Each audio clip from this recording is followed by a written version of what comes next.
नमस्कार। एनटिभी कोहलपुर समाचारमा स्वागत छ। म दुर्गा भट्ट र साङ्केतिकरणमा हुनुहुन्छ दोभाषे रति बस्नेत। संविधान जारी भएको आधा दर्जन वर्ष सकिँदा पनि जनतामा किन निराशा? सरकारले काम नै नगरेको हो या नदेखिएको? संविधान कार्यान्वयन गर्ने पात्रबाटै किन असुरक्षित बन्छ संविधान? आजको समाचारमा हुनेछ 40 वर्षदेखि किन चर्चामै सीमित छ पश्चिम सेती जलविद्युत आयोजना र हुनेछ अफगानमा जारी विस्फोट, मृत्यु र त्रासदीको प्रसङ्ग। तर सुरुमा प्रमुख समाचार। जनताको लामो सङ्घर्षबाट बनेको नयाँ संविधान जारी भएको 6 वर्ष पुरा। दस्तावेजमा फड्को मारे पनि कार्यान्वयनमा भने अझै चुनौती। संविधान दिवसको अवसरमा लुम्बिनी, कर्णाली र सुदूरपश्चिम प्रदेशमा पनि मूल समारोहको आयोजना। जनताको मुहारमा खुसी ल्याउने सरकारको प्रयास जारी। सुदूरपश्चिम प्रदेशकै गौरवको आयोजना पश्चिम सेती जलविद्युत 40 वर्षदेखि चर्चामै सीमित। आयोजना बन्नेमा स्थानीयहरू विश्वस्त हुन सकेनन्। अफगानिस्तानको काबुल र जलालाबादमा श्रृङ्खलाबद्ध विस्फोट, कम्तीमा 7 जनाको मृत्यु, 30 जना घाइते। विस्फोटको जिम्मेवारी कसैले लिएन। र आइसिसी विश्वकप क्रिकेट लिग 2 को आजको खेलमा ओमानद्वारा नेपाललाई जितका लागि 122 रनको लक्ष्य। बलिङमा नेपालको उत्कृष्ट प्रदर्शन। समाचार अब विस्तारमा। आज संविधान दिवस। लामो सङ्घर्षबाट 2072 साल असो 3 गते तत्कालीन संविधान सभाबाट देशको 7औं संविधानको रूपमा जारी भएको 6 वर्ष पुरा भएको छ। दिवसका अवसरमा देशभर विविध कार्यक्रम भए, तर संविधान अनुसार काम नभएको भन्दै जनतामा निराशा छ भने दलहरूले संविधान कार्यान्वयनमा अझै चुनौती रहेको बताउँछन्। संविधान सभाले बनाएको नेपालको संविधान लागू भएको 6 वर्ष पूरा भयो। यस अवधिमा संविधान कार्यान्वयनका सन्दर्भमा विभिन्न किसिमका अभ्यास, समस्या, विवाद र व्याख्याहरू भए। नयाँ संविधान जारीपछि भएका केही सकारात्मक परिवर्तनले नागरिकमा भरोसा भने सिर्जना गरेको छ। गणतन्त्र र संघीयतालाई स्वीकार गरे पनि राजनीतिक दलबीच त्यसको स्वरूप र व्यवस्थालाई लिएर लामो विवाद भयो। दोस्रो संविधान सभाको निर्वाचनपछि मुलुकमा संविधान जारी भयो। संविधान जारी लगत्तै सिर्जना भएको राजनीतिक वातावरणका कारण तत्कालै कार्यान्वयनमा केही बाधा भए, तर राजनीतिक सहमतिकै आधारमा संविधानको पहिलो संशोधनपछि मुलुक निर्वाचन उन्मुख भयो। संघात्मक व्यवस्था संविधान कार्यान्वयनको महत्त्वपूर्ण फड्को मध्ये एक थियो। नागरिकले आधारभूत लोकतान्त्रिक अधिकारको उपयोग मात्र गरेनन्, अधिकार सम्पन्न स्थानीय सरकार निर्माणमा योगदान पनि दिए। करिब 2 दशकदेखि हुन नसकेको स्थानीय निर्वाचन सम्पन्न भयो। संघ, प्रदेश र स्थानीय तहका निर्वाचन संविधान जारी पछिको महत्त्वपूर्ण राजनैतिक उपलब्धि हुन्। संघीय संरचनाका प्रदेशका कार्यपालिका र व्यवस्थापिका गठन भएका छन्, जसले शासन व्यवस्थालाई घर दैलोमै पुर्याएको छ। 3 तहकै निर्वाचनले मुलुकलाई संघात्मक खाकामा ढालेको छ। राजनीतिसँगै आर्थिक, सामाजिक र सांस्कृतिक उपलब्धि पनि विकेन्द्रीकरण भएका छन्। स्रोतमा स्थानीयको पहुँच स्थापित हुने क्रम बढ्दो देखिन्छ। केन्द्रीकृत न्याय प्रणालीभित्र पनि स्थानीय तहलाई न्यायिक अधिकार दिइएको छ। राजनीतिक एजेन्डासँगै संविधानले तोकेका मौलिक हक सम्बन्धी कानून निर्माण पनि यही बीचमा भएका छन्। नयाँ संविधानले अन्तरिम संविधानले अघि सारेको समानुपातिक समावेशीको व्यवस्थालाई थप फराकिलो बनाएको छ। राजनीतिक अस्थिरता पुनः उस्तै बनेको छ। संविधान जारी भएपछि भएका 3 तहका निर्वाचन, संघीयता कार्यान्वयनमा भएका प्रयासले नागरिकमा उत्साह थपे पनि पछिल्लो समय भइरहेको स्थानीय तहदेखि केन्द्रसम्मको सत्ता राजनीतिले नागरिकले प्रणालीमाथि नै पुनः प्रश्न गर्न थालेका छन्। संविधानको सफल कार्यान्वयन होस् र प्रणालीमाथि उठेका प्रश्नहरू छिटै निरूपण हुन्। राष्ट्रिय दिवस संविधान दिवसको शुभकामना। पुरुषोत्तम सापकोटा, एनटिभी कोहलपुर। संविधान दिवसका अवसरमा आज प्रदेश सरकारले पनि विविध कार्यक्रम गरेका छन्। आज लुम्बिनी, कर्णाली र सुदूरपश्चिम प्रदेश सरकारले मूल समारोह समितिको आयोजना गरेर संविधानले निर्दिष्ट गरेका अधिकारहरू अहिले कार्यान्वयनको चरणमा रहेको मुख्यमन्त्रीहरूले बताउनु भएको छ। लुम्बिनी प्रदेशका मुख्यमन्त्री कुलप्रसाद केसीले प्रदेशका जनताको मुहारमा खुसी ल्याउने अभियान जारी नै रहेको बताउनुभयो। उहाँले लामो सङ्घर्ष र बलिदानबाट प्राप्त भएको संविधानबाटै संघीय लोकतान्त्रिक गणतन्त्रको रक्षा र प्रवर्धन गर्ने सबै दलको कर्तव्य भएकाले बताउनुभयो। यस्तै कर्णालीका मुख्यमन्त्री महेन्द्र बहादुर शाहीले स्थायित्व कायम गर्न धेरै पटक राजनीति आन्दोलन भएकाले त्यसैको परिमाणमा आजको परिवर्तन सम्भव भएको उल्लेख गर्नुभयो। उहाँले संविधान ल्याउनको लागि बलिदान गर्ने शहीदहरूको सपना अनुरूप नेपालको संविधान अझै पूर्ण नभएको टिप्पणी गर्नुभएको छ। संविधान निर्माणमा हुनुमा सबैभन्दा ठूलो भूमिका जनयुद्ध पनि भएकाले कर्णालीको पर्यटन र धार्मिक रूपमा विकास गरेर आत्मनिर्भरतर्फ लाग्नुपर्ने बताउनुभयो। सुदूरपश्चिम प्रदेशमा मुख्यमन्त्री त्रिलोचन भट्टले संविधानले मार्ग निर्देशन गरेका अभिभारालाई आत्मसात गर्दै समृद्ध राष्ट्र निर्माण गर्ने दिशामा प्रदेश सरकार अगाडि बढेको बताउनु भएको छ। उहाँले प्रदेश सरकारले सबै प्रकारका ऐन कानुन जनताकै भावना अनुसार तयार गरी कार्यान्वयन गरिराखेको उल्लेख गर्नुभयो। जनताको लामो सङ्घर्षबाट निर्माण भएको नेपालको संविधान कार्यान्वयनमा भएको 6 वर्ष पूरा भएको छ। तर 6 वर्षको बीचमा सरकारले जनताका लागि थुप्रै कामहरू गरेको छ।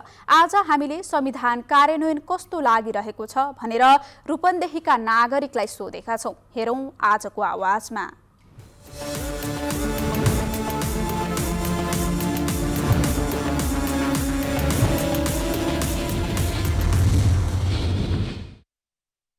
जनताले अपेक्षा ठुलो गरेका थिए। यसको कार्यान्वयनको पक्ष अलिकति कमजोर देखियो। देश स्थिरतातर्फ जान्छ र समृद्धितर्फ जान्छ कि भनेको त्यो पनि उपलब्धि हासिल हुन सकेन र यसभित्र भएका प्रावधानहरू जस्तै मौलिक हकलाई पनि पूर्ण रूपमा कार्यान्वयन गर्ने हो भने यो संविधान संसारकै उत्कृष्ट संविधानको रूपमा रहन्छ भन्ने मलाई लाग्छ। कानुनमा आयो भने यो सबै कुराहरू उल्लेख भयो भने त एकदमै धेरै राम्रो छ। तर अहिलेसम्म कानुनमा चाहिँ आइसकेको छैन अथवा कार्यान्वयन भएको छैन। त्यसमा नै उत्कृष्ट संविधान भनेर चाहिँ हाम्रो नेपालमा चाहिँ घोषित भइसके तापनि यति 6 वर्ष बितिसक्दा पनि हाम्रो नेपालको संविधान हेर्दा चाहिँ अहिलेसम्म कार्यान्वयन राम्रोसँग नभएको देखिएको छ। यो शान्ति सम्झौताबाट प्राप्त भएको हाम्रो संविधान अन्य देशको भन्दा एकदम उत्कृष्ट छ। त्यही पनि हाम्रो राजनीतिक नेताहरूले राम्रो काम नगरिदिँदाखेरि संविधान राम्ररी कार्यान्वयन नभएको जस्तो लाग्छ। नेपाली जनताले नयाँ संविधानबाट जुन प्रकारका आशा र अपेक्षा गरेका थिए यो 6 वर्षको अवधि हेर्दाखेरि त्यो आशा र अपेक्षा पुरा हुन सकेको छैन। राजनीतिक दलका नेताहरू सत्ता लिप्समा मात्रै व्यस्त रहेको देखियो। खालि सत्तालाई कसरी आफूले प्राप्त गर्न सकिन्छ भन्नेमै केन्द्रित हुँदाखेरि नेपाली जनताले चाहे अनुसारको अपेक्षा र परिवर्तनको अनुभूति गर्न सकिरहेका छैनन्।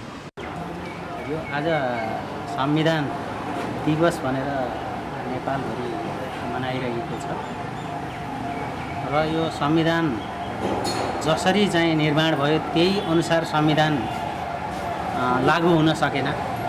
संविधानमा कोही चाहिँ बुदाहरू परिमार्जित गरेर लानुपर्ने थियो, त्यो पनि भएन।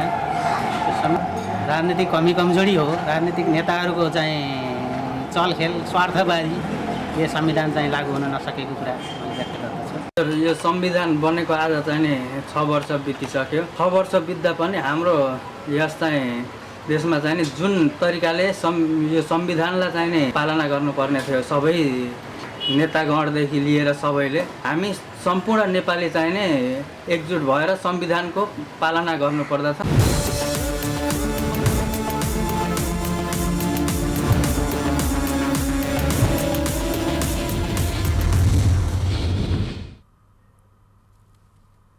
स्थानीय तह जनताको सबैभन्दा नजिकको सरकार हो। स्थानीय तहको प्रमुख जिम्मेवारी संविधान कार्यान्वयन पनि हो। आज हामीले सल्यानको त्रिवेणी गाउँपालिकाका अध्यक्ष मानबहादुर डाँगीलाई संविधान कार्यान्वयनको चरणमा के कस्ता अप्ठ्याराहरू छन् भनेर सोधेका छौँ। हेरौँ जवाफ जनप्रतिनिधिको।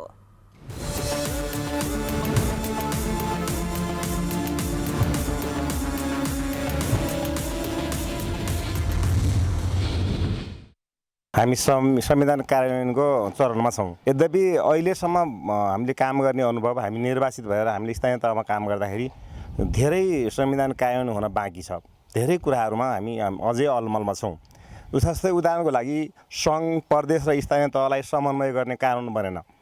अहिले पनि साझा अधिकारका सवालमा अन्यल छ। कतिपय स्थानीय तहका आफ्ना अधिकारहरू, प्रदेशका अधिकार र सङ्घीय सरकारका अधिकारहरू जो हुन् त्यो साझा अधिकारका सवालमा अहिले कानुन भन्दाखेरि थुप्रै कुराहरू अन्यल छ। नेपालको संविधान 2072ले कल्पना गरेको रोजगारीको हक, एउटा सामान्य उदाहरण भनौँ, जनजीविकासँग जोडिएको विषय, रोजगारीको हक हुनेछ भन्ने कुरा संविधानमा उल्लेख छ। तर लाखौँ मान्छे विदेशमा गएका छन्, नेपालको कानुनले तिनलाई सम्बोधन गरेको कुरा खै त। त्यसकारण रोजगारीको सुनिश्चित अहिले पनि हुन सकेको छैन।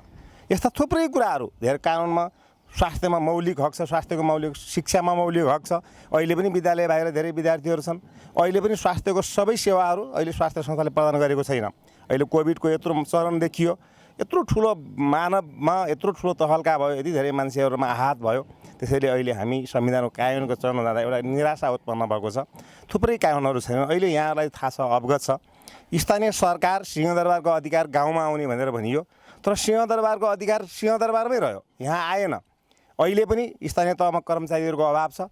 कर्मचारी नियुक्ति गर्ने अधिकार स्थानीय तहलाई छैन। त्यस्तै गरी साँच्चै भन्नुहुन्छ भने जिल्लाको कन्सेप्ट यो संविधानले गरेको छैन। जिल्ला चिन्दैन यो संविधानले। तर पनि अहिले प्रदेशले आफ्नो कार्यान्वयन इकाइ, एउटा युनिटहरू जिल्लामा खडा गरेको छ। जतिवटा कार्यालयहरू हिजो जिल्लामा थिए, तिनी कार्यालयहरू एकपछि अर्को गर्दै जिल्लामा स्थापना गरिए। अनि अहिले पनि सेवा लिने मान्छेहरू जिल्ला जानुपर्ने भयो। स्थानीय तहमा र जिल्लामा दुई ठाउँ अझ अलमलको स्थिति पो भयो त। पहिले जिल्लामा गए पुग्थ्यो, स्थानीय तहमा थिएन। अहिले स्थानीय तहमा पनि छ र जिल्लामा पनि प्रदेशले युनिट गरेपछि यो अलमल कहिलेसम्म हुने? यो आज जनताले प्रश्न गरेका छन्, हामी जनप्रतिनिधिलाई प्रश्न गरेका छन्। सङ्घीय लोकतान्त्रिक गणतन्त्र यही हो त हाम्रो अधिकार, हामीले पाएको अधिकार। हिजो र आजमा के फरक भयो त भनेर भन्दाखेरि तात्विक रूपमा कुनै फरक छैन। कुराहरू धेरै गरियो, प्रयासहरू पनि गरियो, तर चाहिँ व्यवहारमा यो कुराहरू अहिले पनि जनताले पाउन सकेका छैनन्।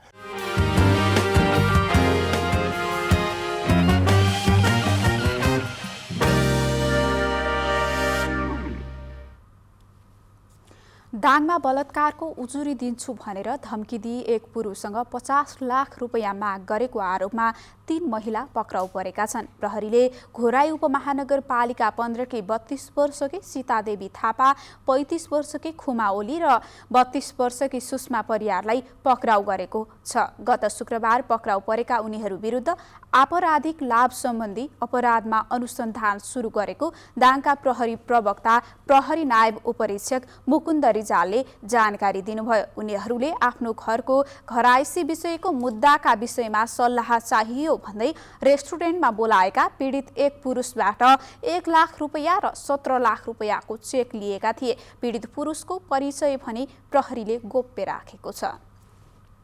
समाचारको क्रम जारी नै छ। अहिलेलाई एकैछिनको विश्राम।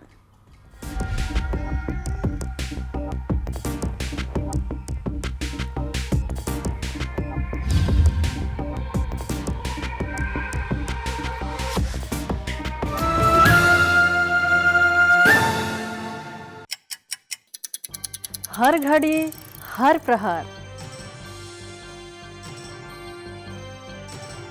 प्रत्येक गाउँ, प्रत्येक सहर, के निकट के विकट, हरेक स्थितिमा, हरेक परिस्थितिमा नीति, विधि र प्रतिनिधिका कुरा, प्रकृति, संस्कृति र प्रविधिका कुरा, हाम्रो समाचार, तथ्य, सूचना, निष्पक्ष विचार, हाम्रो अभिभारा, तपाईको सूचनाको अधिकार।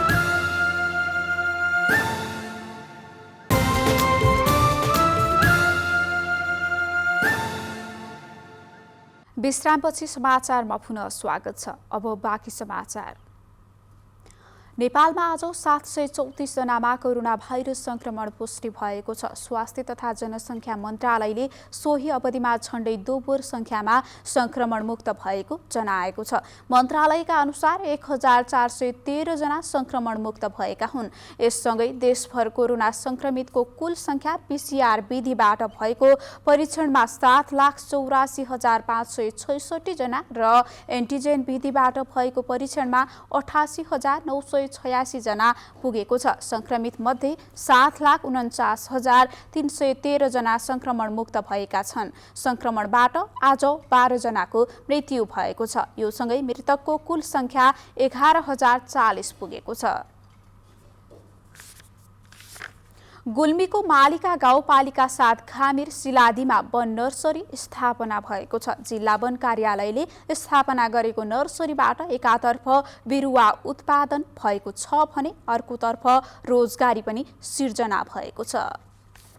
गुल्मी जिल्लाको मालिका गाउँपालिका वडा नम्बर 7 सिलादीमा वन नर्सरी स्थापना भएपछि स्थानीयले रोजगारी पाएका छन्। 5 रोपानी जग्गामा विभिन्न फलफूल, घाँस, काठ लगायतका 27 प्रजातिका बिरुवा नर्सरीमा पाइन्छन्। 2076 चैतमा नर्सरीको स्थापना हुँदा 60,000 बिरुवा लगाइएकोमा हालसम्म 25,819 बिरुवा वितरण भइसकेका छन्। माघदेखि वैशाखसम्मको समयमा केन्द्रमा नयाँ बिरुवा जमाउने, बिरुवा सार्ने, नर्सरीमा रहेको बिरुवाहरूको झारपात गोड्ने, पानी हाल्ने, ग्रेडिङ गर्ने लगायतका काम बढी मात्रामा हुन्छन्। स्थानीयले नर्सरीमा पानी राख्ने, झारपात गोडमेल गर्ने, बिरुवा सार्ने काममा रोजगारी पनि पाएका छन्। घर छेउमा वन नर्सरीको स्थापना भएपछि स्थानीयलाई दैनिकी गुजार्न सहज भएको छ। नर्सरी फुलेदेखि मैले काम गरिराखेको छु। काम गर्ने अब यही अलिअलि खर्च पानी भएछ। अनि हामी बेरोजगारी भएर घर बस्नभन्दा यहाँ केही रोजगारी पनि छ। त्यही भएर महिनामा 10-20 दिन भए पनि केही रोजगार हामीले पाएका छौँ। नर्सरीमा दैनिक 10 देखि 12 जनासम्मले रोजगारी प्राप्त गर्दछन्। हालसम्म नर्सरीमा 1175 दिनको काम भएको र उक्त काम बापत स्थानीयले 7,79,000 प्राप्त गरेका छन् भने एकजना नर्सरी नायकले 9 महिनाको 70,000 प्राप्त गरेका छन्। नर्सरी स्थापनाका लागि एउटा ग्रिन हाउस, बिरुवा उमार्ने टनेल, टिमुर उमार्ने टनेल, भवन, गोलघर तथा तारबार बनाइएको छ। संरचनाका काममा मात्रै 20 लाख तथा बिरुवामा 9,90,000 खर्च भएको डिभिजन वन कार्यालय गुल्मीले जनाएको छ। अनिल खत्री, नेपाल टेलिभिजन, लुम्बिनी प्रदेश, गुल्मी।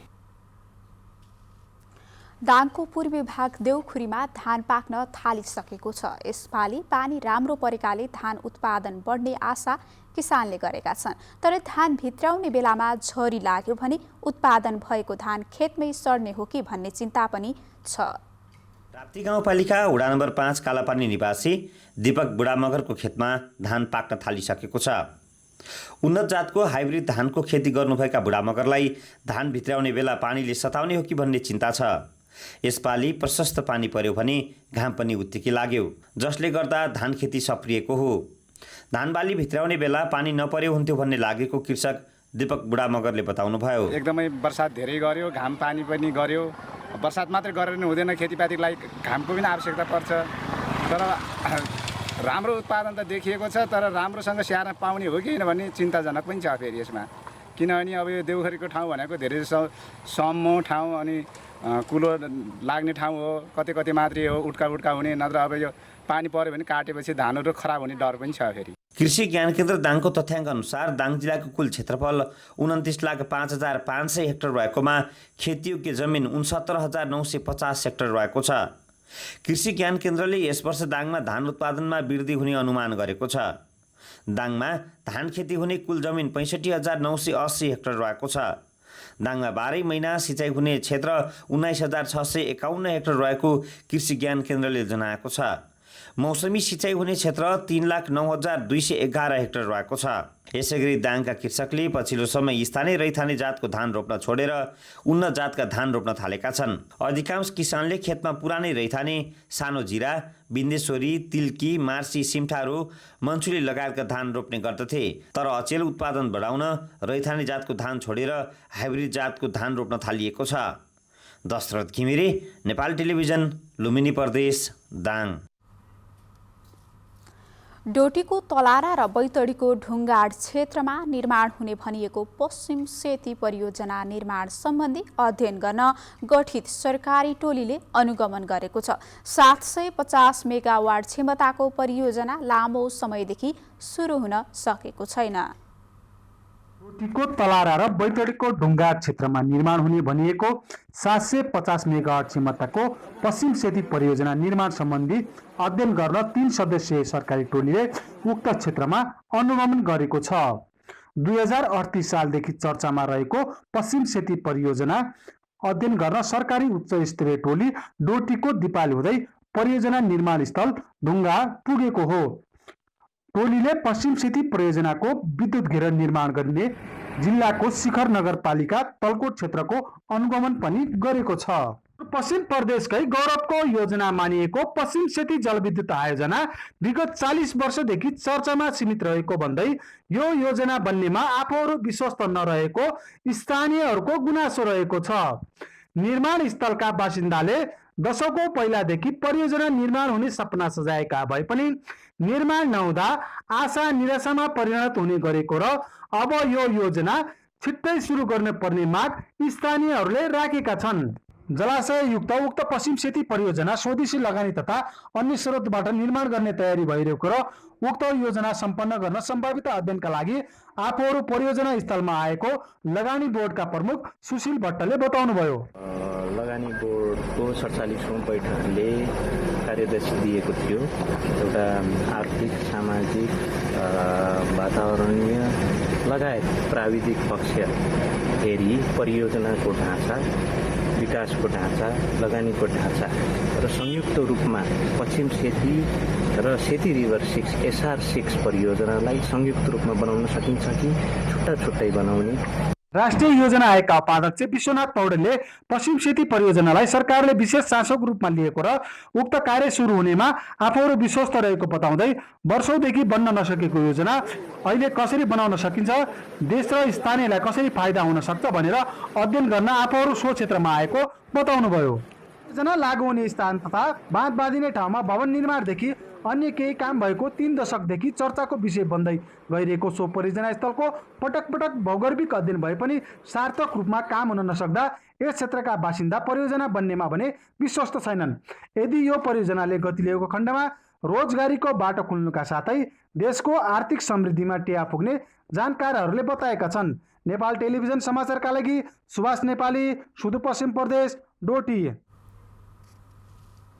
समाचारको क्रम जारी नै छ, एकैछिनको विश्राम।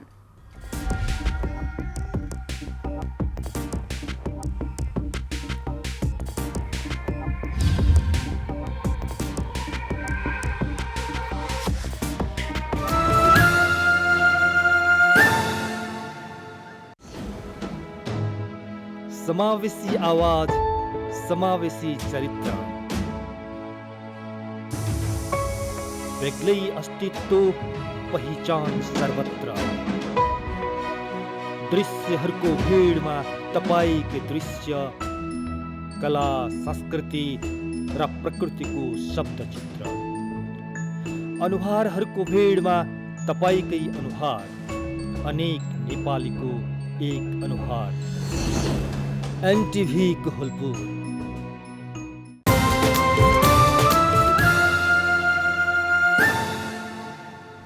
तपाईं एनटिभी कोहलपुर हेर्दै हुनुहुन्छ। अब बाँकी समाचार।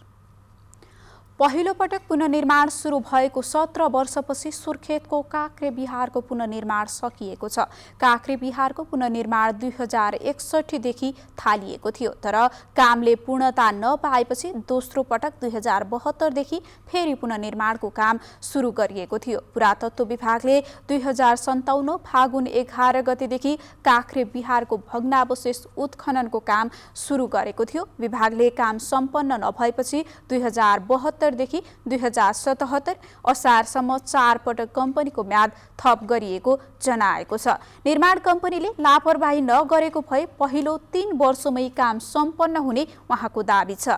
यसअघि छरिएर रहेका पत्थरहरूमा कुदिएका विभिन्न आकर्षक आकृतिलाई प्रयोग गरेर शिखर शैलीमा काक्रे बिहार खडा गरिएको पुरातत्व विभागले जनाएको छ। काक्रे बिहार क्षेत्रमा चिडियाखाना पनि निर्माण गर्न थालिएको छ। अब अन्तर्राष्ट्रिय समाचार।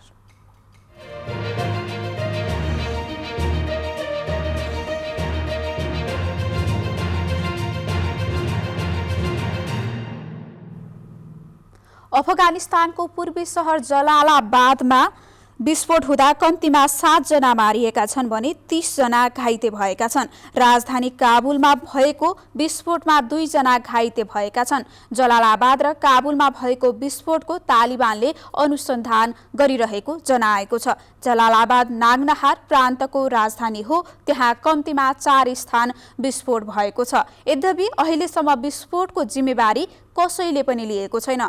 जलालाबादमा अहिलेसम्म विस्फोट हुनुभन्दा केही घण्टा अगाडि काबुलमा कार बम विस्फोट हुँदा 2 जना घाइते भएका थिए। मध्य अगस्टमा तालिबानले अफगानिस्तान कब्जा गरेको थियो। त्यसको छोटो समयमै यहाँबाट अमेरिकी नेतृत्वको विदेशी सेना हटिसकेको छ।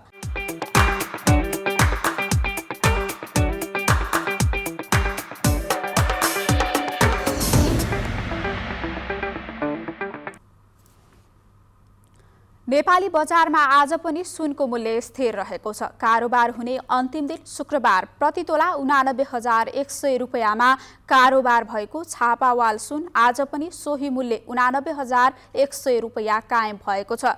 तेजाबी सुन पनि स्थिर रहँदै प्रतितोला 88,650 रुपैयाँ कायम भएको छ। यस्तै चाँदीको मूल्य भने आज 20 रुपैयाँले घटेको छ। चाँदी प्रतितोला 20 रुपैयाँले घटेर 1,150 रुपैयाँ कायम भएको नेपाल सुनचाँदी व्यवसायी महासंघले जनाएको छ। अब खेलकुद समाचार।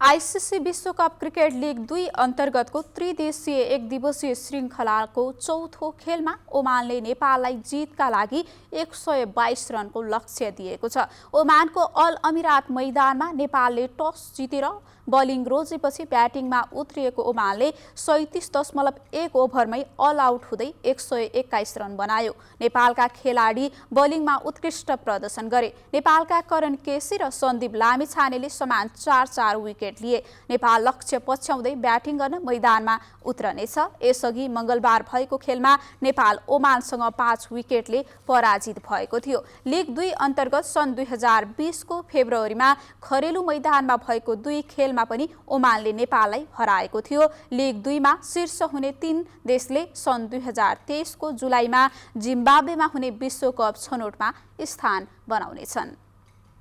अब मौसम।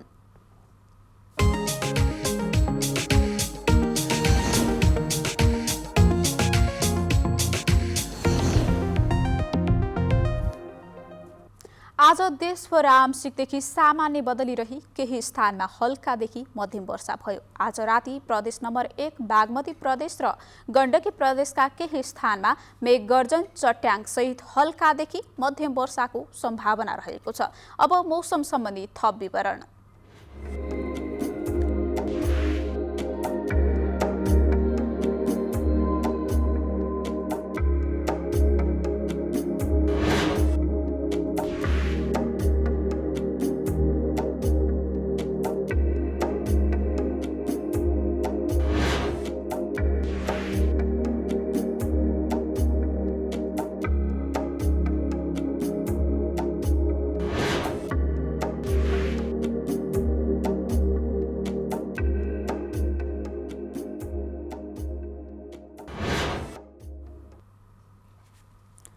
समाचारको अन्त्यमा प्रमुख समाचार पुनः एकपटक। जनताको लामो सङ्घर्षबाट बनेको नयाँ संविधान जारी भएको 6 वर्ष पुरा। दस्तावेजमा फड्को मारे पनि कार्यान्वयनमा भने अझै चुनौती। संविधान दिवसको अवसरमा लुम्बिनी, कर्णाली र सुदूरपश्चिम प्रदेशमा पनि मूल समारोहको आयोजना। जनताको मुहारमा खुसी ल्याउने सरकारको प्रयास जारी। सुदूरपश्चिम प्रदेशकै गौरवको आयोजना पश्चिम सेती जलविद्युत 40 वर्षदेखि चर्चामै सीमित। आयोजना बन्नेमा स्थानीयहरू विश्वस्त हुन सकेनन्। अफगानिस्तानको काबुल र जलालाबादमा श्रृङ्खलाबद्ध विस्फोट, कम्तीमा 7 जनाको मृत्यु, 30 जना घाइते। विस्फोटको जिम्मेवारी कसैले लिएन। र आईसीसी विश्वकप क्रिकेट लिग 2 को आजको खेलमा ओमानद्वारा नेपाललाई जितका लागि 122 रनको लक्ष्य। बलिङमा नेपालको उत्कृष्ट प्रदर्शन। हवस् त अहिलेलाई समाचारको सिलसिला यति नै। बिदा दिनुहोस्। नमस्कार।